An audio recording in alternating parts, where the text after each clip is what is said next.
Tanong po para kay Bokal Totoy Noveras. Mahabang panahon na po kayong namahinga sa politika. Ano po ang nais nyo pang magawa para po sa ating probinsya?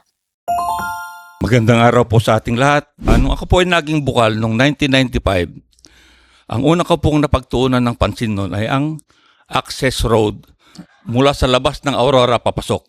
Nung panahon na yon, ang access road po natin ay Aurora Memorial Road sa Villa Aurora. Kaya nung po kami naging bukal, nasilip po namin yung Candili Road.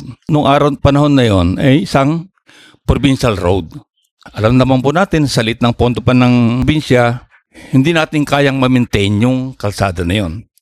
Kaya nagkaisa po ang 8 bukal ng Aurora noon na hilingin na ito ay gawing national road at pinayagan naman po ng DPWH. Ang laging problema lang noon yung pondo kasi Baler Kasiguran Road Sabi ko di Baler ka ako, dadaan ng Maria, babalik ng San Luis, saka iikot ng Rizal, Bungabong. Yun po ang kaya nagkaroon po ng additional na access road papasok po ng Aurora.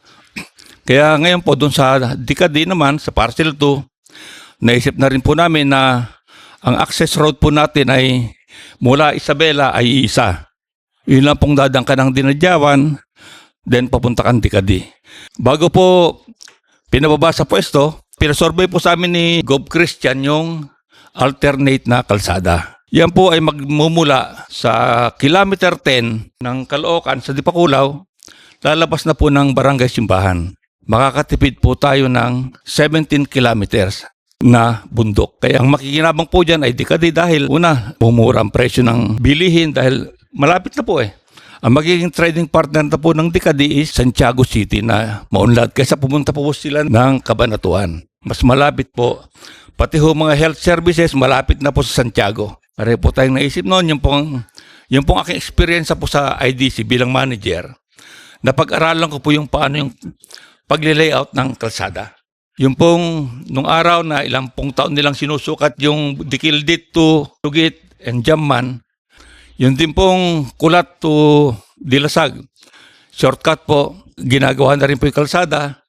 Ang makikinabang po dyan, hindi pong mga magsasaka kasi madidevelop po more than 500 hectares po na tubigan at nyugan doon po sa Kulat, sa Esperanza. Ang gusto natin na madagdagan ang mga access road papunta po sa ating mga magsasaka. Saka meron din po akong isang resolution nung araw na every Aurora Day, meron pong isang araw na dedicated po sa mga farmers and fishermen. Kaya tayo po ay araw ng magsasaka tuwing Aurora Day. Nagsimula po yan noong 1998 nung po ako ay Vice Governor.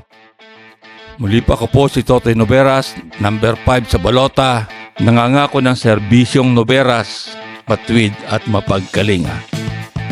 Good luck sa bagong laban kasama ng bayan. Para po kay Bokal Joseph Molina, bilang dating konsehal ng bayan ng Dipakulaw,